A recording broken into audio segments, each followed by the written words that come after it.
Everyone, कैसे हैं आप सभी। आई एम श्योर कि आप सभी ठीक होंगे। तो चलिए आज का वीडियो स्टार्ट करते हैं। आज की वीडियो में हम डील करने वाले हैं कॉजेज़ ऑफ मेनिया, कि मेनिया जो डिसऑर्डर है वो किन किन कॉज की वजह से किसी पर्सन में होता है। ठीक है, तो जो लोग चैनल पर नए हो वो लोग चैनल को सब्सक्राइब कर लो, वीडियो को लाइक करो और अपने दोस्तों के साथ शेयर ज़रूर करो। तो हम जल्दी से वीडियो स्टार्ट करते हैं। मैंने बहुत ही ईजी लैंग्वेज में नोट्स लिखे हुए हैं और हाँ, हम मेनिया का जो है एक फुल वीडियो भी जो है आगे चल के बनाएंगे, जिसमें हाँ इंट्रोडक्शन, डेफिनेशन, कॉजेज़, साइकोपैथोलॉजी और जो sign and symptoms, diagnostic evolution, ये सारी चीज़ें हम एक वीडियो में इकट्ठा डील करेंगे, जिससे कि आप लोगों को नोट्स में भी आसानी हो जाएगी। ठीक है, अभी हम लोग जो प्रीवियस ईयर के क्वेश्चन पेपर्स है उनके अकॉर्डिंग हम लोग जो है आंसर क्वेश्चन सॉल्व कर रहे हैं। ये जो कॉजेज़ ऑफ मेनिया है ये मुझे इंपॉर्टेंट लगा, इसलिए मैंने इसका एक अलग से वीडियो बना दिया। इसके बाद में अगले वीडियो में हम इसके साइन एंड सिम्टम्स देखेंगे, वो भी डिटेल में, जैसे कि 5 नंबर में पूछे गए थे। तो चलिए स्टार्ट करते हैं।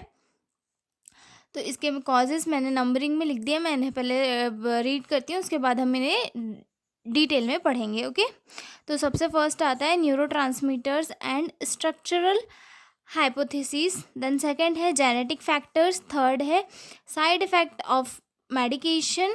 देन फोर्थ है इलेक्ट्रोलाइट इम्बैलेंस। देन फिफ्थ है न्यूरोलॉजिकल डिसऑर्डर्स। देन सिक्स्थ है साइकोलॉजिकल कॉजेज। देन सेवन्थ है इन्वायरमेंटल कॉजेज। अब हम इसमें सबसे फर्स्ट है न्यूरोट्रांसमीटर एंड स्ट्रक्चरल हाइपोथेसिस। तो न्यूरोट्रांसमीटर्स कैसे? न्यूरोट्रांसमीटर हमारे ब्रेन में रहने वाले ऐसे केमिकल सब्सटेंसेस होते हैं जो इन्फॉर्मेशन को एक जगह से दूसरी जगह लेकर जाते हैं और हार्मोन्स के जैसे भी वर्क करते हैं। जैसे कि manic episodes are related to excessive level of norepinephrine and dopamine and deficiency of serotonin. अब नॉन एपिनेफ्रिन क्या है? नॉन एपिनेफ्रिन जो है एक टाइप का न्यूरोट्रांसमीटर होता है जो एज अ हार्मोन भी वर्क करता है। इसे हम ब्रेन की अलार्म बेल भी कह सकते हैं।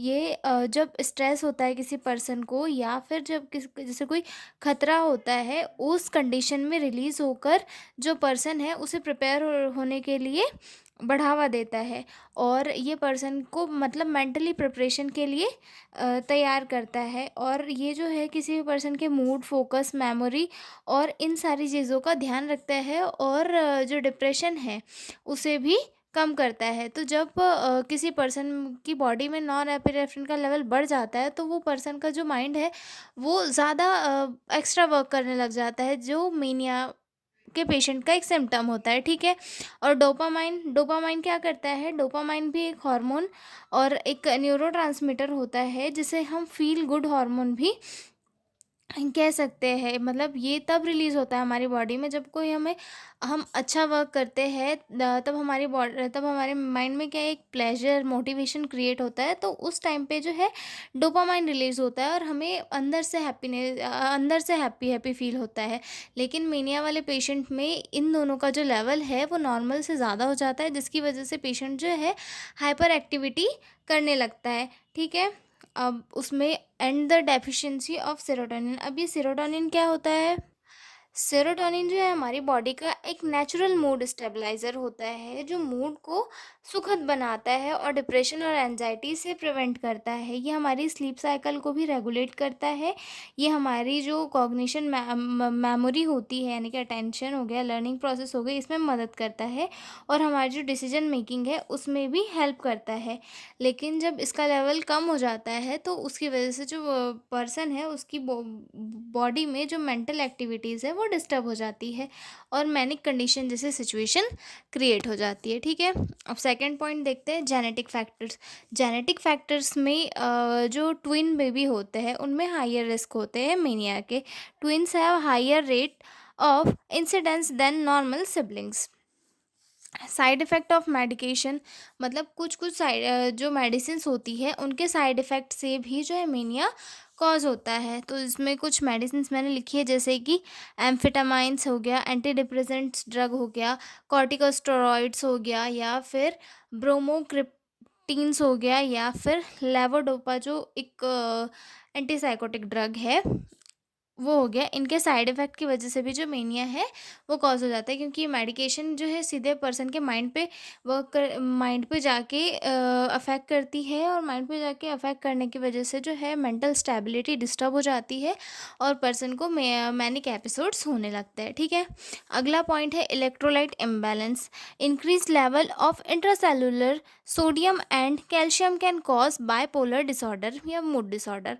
जो कैल्शियम और सोडियम का लेवल है सेल के अंदर, अगर वो इम्बैलेंस हो जाता है तो उसकी वजह से भी मैनिक एपिसोड जैसे सिचुएशन देखने के लिए मिलती है, ठीक है। उसके बाद अगला है न्यूरोलॉजिकल डिसऑर्डर। न्यूरोलॉजिकल डिसऑर्डर में certain neurological disorder are known to be potential triggers can mania. Some of these are follows. Neurological disorder that means हमारे ब्रेन से रिलेटेड डिसऑर्डर, जिनकी वजह से जो है ब्रेन के फंक्शनिंग में अफेक्ट पड़ता है और जो डिसीज़ या डिसऑर्डर है वो कॉज होता है। जैसे कि कुछ डिसऑर्डर है, ब्रेन ट्यूमर्स हो गया, हेड इंजरी हो गया, एड्स हो गया, या फिर मल्टीपल स्क्लेरोसिस हो गया, इनके वजह से जो है मेनिया कॉज हो सकता है। अब उसके बाद साइकोलॉजिकल कॉजेज़ कौन कौन से हैं? स्ट्रेसफुल लाइफ इवेंट, जैसे कि अगर किसी की जो पर्सन है उसकी लाइफ में स्ट्रेसफुल चीज़ें चल रही है, उसकी लाइफ में ऐसा कुछ हो रहा है जिसकी वजह से उसके माइंड पे ज़्यादा अफेक्ट पड़ रहा है, तो उसकी वजह से भी जो है मेनिया कॉज हो सकता है। जैसे कि फॉर एग्जांपल डिवोर्स हो गया किसी का जॉब लॉस हो गया, और the death of loved ones, मतलब अपने किसी सबसे प्रिय को खो देने की वजह से भी जो है ब्रेन की फंक्शनिंग पे अफेक्ट पड़ता है, ठीक है। थर्ड पॉइंट है poor coping skill, difficulty managing emotion and stress. मतलब poor coping skills that means कि कोई पर्सन है वो अपनी लाइफ में चलने वाले इवेंट्स को अच्छे से डील नहीं कर पा रहा है, अपने इमोशन को प्रॉपरली कंट्रोल नहीं कर पा रहा है, तो वो चीज़ें जो है उसके माइंड पे अफेक्ट करती है, जिसकी वजह से जो है मेनिया कॉज हो सकता है। उसके बाद आते हैं इन्वामेंटल कॉजेज़। इन्वामेंटल कॉजेज़ में use of drugs like cocaine, amphetamines और even alcohol can trigger mania. Lack of sleep और इरेगुलर स्लीप पैटर्न्स, मतलब अलग अलग ड्रग्स का यूज़ करना, अल्कोहल लेना, ये सारी चीज़ें भी जो है धीरे धीरे पर्सन के माइंड को अफेक्ट करती जाती है, और जो पर्सन है वो मैनिक एपिसोड फेस कर सकता है इन फ्यूचर। स्लीप डिस्टर्बेंस भी एक बहुत बड़ा रीज़न है जो हमारी ब्रेन की फंक्शनिंग एक्टिविटीज़ पर अफेक्ट करता है, और जिसकी वजह से जो है मेनिया या अदर कोई भी साइकोलॉजिकल डिसीजेस या फिर डिसऑर्डर्स कॉज हो सकते हैं, ठीक है। तो ये सारे कॉजेज़ थे। अगले वीडियो में हम देखने वाले हैं sign and symptoms of mania. I am sure कि आपको मेनिया के कॉजेज़ समझ में आए होंगे। अ, तो जल्दी से अपने दोस्तों के साथ शेयर कर दीजिए, and please subscribe, like and share. और अगर आपको कोई भी क्वेश्चन होगा तो आप मुझसे कमेंट में पूछ सकते हैं। थैंक यू, मिलेंगे अगले वीडियो में।